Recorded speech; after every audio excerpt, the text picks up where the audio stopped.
ဒါကတော့ K848 ဘွီအတန်ထိန်ဆက်ပါတဲ့စောင်းကတ်အကြီးဖြစ်ပါတယ်ခင်ဗျာ K800 စောင်းကတ်အစုံလိုက်ဖြစ်ပါတယ်ခင်ဗျာအစုံလိုက်ကို1450ဘတ်တန်ဖြစ်ပါတယ်เนาะအခုဗီဒီယိုထဲကပြပေးမယ့်အတိုင်းအကုန်ပါမှာဖြစ်ပါတယ်เนาะအစုံလိုက်မှာဆိုရင်တော့ K800 စောင်းကတ်ပါပါမယ်เนาะစောင်းကတ်ကအကြီးဖြစ်တယ်ဖုံးမပါဘဲနဲ့လည်းအတန်သွင်းတန်ဖန်လို့ရတဲ့စောင်းကတ်ကြီးဖြစ်တယ်ပြီးရင် BN800 မိုက်ပါမယ်ပြီးတော့ဆိုရင်မိုက်ကျိုးပါမယ်ပြီးတော့ဆိုရင်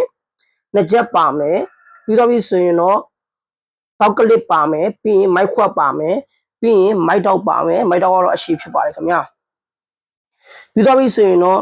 လိုက်ကျိုးနှစ်ချောင်းအာသွင်းကျိုးတစ်ချောင်းပါမယ်တိုက်စီအာသွင်းကျိုးဖြစ်တယ်ပြီးတော့ဆိုရင်တော့လေးကာပါမယ်နော်လေးကာအကြီးဖြစ်ပါတယ်ခင်ဗျာအခုပြပေးသွားတာတွေအကုန်ပါမှာဖြစ်ပါတယ်เนาะအခုမြင်နေရတဲ့ဗီဒီယိုတွေကဟာတွေအကုန်ပါမှာဖြစ်ပါတယ်เนาะစောင်းကတ်ကတော့ K800 စောင်းကတ်အကြီးဖြစ်ပါတယ်သူကတော့မိုက်အတန်ထိန်းနဲ့ဆက်ပါတယ်48ဘွီဖြစ်တယ်ဖုံးမပါဘဲနဲ့လည်းအတန်သေးအတန်ဖန်လို့ရတဲ့စောင်းကတ်အကြီးဖြစ်ပါတယ်ခင်ဗျာ